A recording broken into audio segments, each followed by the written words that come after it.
Hello friends, हमारे YouTube channel पर आप सभी लोगों का स्वागत है। आज हम हिस्ट्री के एमसीक्यू करेंगे जो कई प्रीवियस ईयर एग्जाम में पूछे गए हैं या इनके पूछे जाने की संभावना है। इस चैनल पर हमारी यूपीएससी, एमपीपीएससी, बीपीएससी या यूपीपीएससी सभी के जो एग्ज़ाम कंडक्ट होते हैं उसकी प्रीवियस ईयर सीरीज चल रही है। तो आप लोगों को चैनल को सब्सक्राइब कर लेना है, वीडियो को लाइक और शेयर भी करना है। देखो, सब्सक्राइब करने का फ़ायदा ये होगा कि जब भी हमारी नई वीडियो आएगी, हमारी ये सीरीज चल रही है, अगर इसमें से एक भी वीडियो आप स्किप करते हैं तो टॉपिक एक अच्छे कवर हो गया और दूसरा टॉपिक आ जाएगा, तो उस रिलेट होते हैं टॉपिक एक दूसरे से, तो समझ आने में थोड़ी कठिनाई होती है। इसीलिए आप लोगों को चैनल को सब्सक्राइब कर लेना है। हिस्ट्री, पॉलिटी, इकोनॉमी सभी की क्लास चल रही है इसमें, और समय समय पर जो इम्पोर्टेंट नोटिफिकेशन आते हैं उनसे भी आप लोगों को परिचित कराते हैं। तो फर्स्ट क्वेश्चन है, अंग्रेजों द्वारा स्थापित प्रथम व्यापारिक केंद्र कौन सा था? यानी कि अंग्रेजों ने अपनी पहली फैक्ट्री कहाँ खोली थी? तो इसका राइट आंसर होगा सूरत। सूरत में अंग्रेजों ने पहली व्यापारिक केंद्र खोला था। नेक्स्ट, निम्नलिखित में से कौन सी भारत में फ्रेंच बस्ती नहीं है? पांडिचेरी, माहे, गोवा, चंद्रनगर। तो देखिए, पांडिचेरी, माहे, चंद्रनगर तीनों ही बस्ती फ्रांसीसी बस्ती थी, लेकिन गोवा पर पुर्तगालियों का शासन था, इसलिए इसका राइट आंसर होगा गोवा, ऑप्शन सी। नेक्स्ट, 1651 में मुगलों द्वारा बंगाल में किस स्थान पर ईस्ट इंडिया कंपनी को व्यापार करने और फैक्ट्री बनाने की अनुमति मिली थी? तो ये स्थान था कासिम बाजार। यहीं फैक्ट्री बनाने की अनुमति दी गई थी मुगलों द्वारा ईस्ट इंडिया कंपनी को।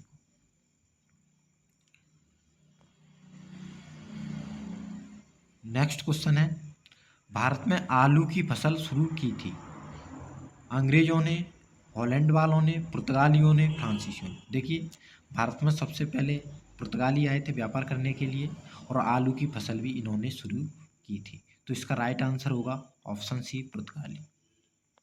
नेक्स्ट, निम्नलिखित में से कौन सा स्थान भारत में पुर्तगालियों का मुख्यालय था?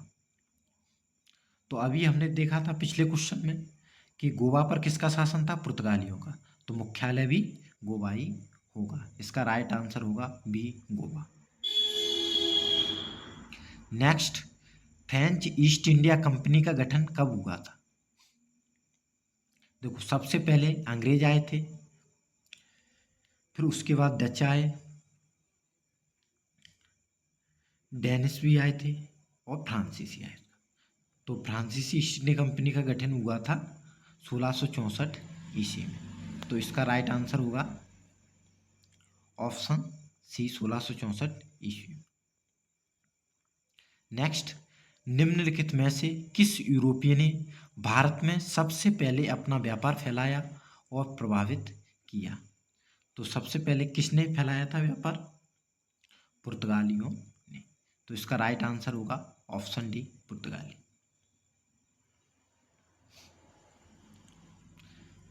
केप ऑफ गुड होप के रास्ते भारत तक के समुद्री रास्ते की खोज किसने की थी?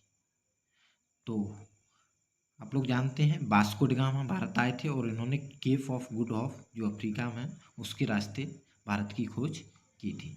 तो इसका राइट आंसर होगा option A, Vasco D gamma.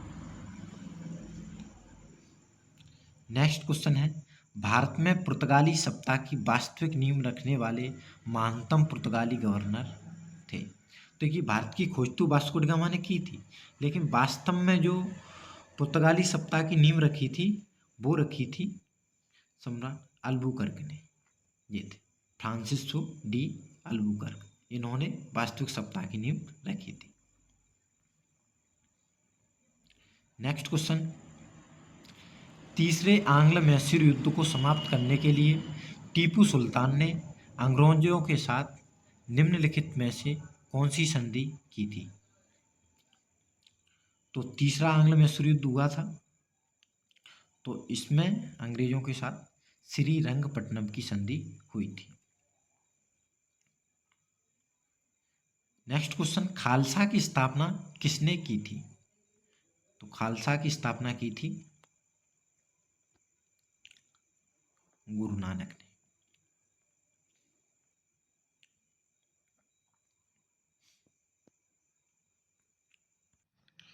Next question है, वर्ष 1999 का बैसाखी का त्यौहार पंजाब के लिए विशेष ऐतिहासिक महत्व का है, क्योंकि इस त्यौहार को क्या विशेष था, इसी का कारण पूछा गया है।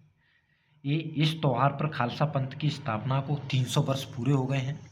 20वीं शताब्दी का ऐसा है अंतिम त्यौहार है। पंजाब के बड़ी संख्या में वे लोग भाग ले रहे हैं जो अनिवासी भारतीय हैं।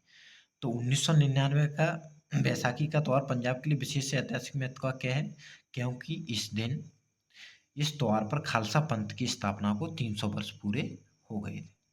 तो इसका राइट आंसर होगा ऑप्शन ए। नेक्स्ट, सिखों के सैन्य संप्रदाय खालसा का प्रवर्तन किसने किया, मतलब उन्हें मिलिट्री पावर किसने बनाया? तो इसका राइट आंसर होगा option C, Govind Singh. Next question, Guru Nanak का जन्म स्थान कौन सा था? गुरदासपुर, अमृतसर, लाहौर, तलवंडी। तो गुरु नानक जी का जन्म स्थान था तलवंडी। नेक्स्ट, रणजीत सिंह की राजनीतिक राजधानी लाहौर थी, किस नगर को उसकी धार्मिक राजधानी कहा जाता था? तो राजनीतिक राजधानी लाहौर थी, लेकिन जो धार्मिक राजधानी थी वो पंजाब में अमृतसर थी। Option A, Amritsar. नेक्स्ट, किस गवर्नर जनरल ने रोपड़ में रणजीत सिंह का बड़े सम्मान के साथ स्वागत किया था? रोपड़ एक स्थान है पंजाब में, वहीं रणजीत सिंह का स्वागत किया था। तो इस कौन से गवर्नर जनरल थे? तो ये थे विलियम बेंटिंग। सती प्रथा में भी इनका महत्वपूर्ण योगदान था समाप्त करने में, विलियम बेंटिंग। नेक्स्ट क्वेश्चन, निम्नलिखित में से किस मुगल सम्राट ने सैयद भाइयों को गिराया, यानी कि सैयद भाइयों का पतन किया था? इन्हें किंग मेकर कहा जाता था सैयद भाइयों को। तो इनका पतन किया था मोहम्मद शाह, इसे रंगीला भी कहते हैं, Mohammad Shah Rangila. Option D right answer. Next, निम्न में से किस लड़ाई में नादिर शाह ने मुगल सम्राट मोहम्मद शाह को पराजित किया था? तो ये करनाल की लड़ाई हुई थी। ऑप्शन बी राइट आंसर है इसका। नेक्स्ट क्वेश्चन है, निम्नलिखित में से वह गवर्नर कौन सा था जो मैसूर के तीसरे युद्ध में टीपू सुल्तान के विरुद्ध लड़ा था? तो मैसूर के तीसरे युद्ध में लॉर्ड कॉर्नवालिस लड़ा था टीपू सुल्तान के विरुद्ध।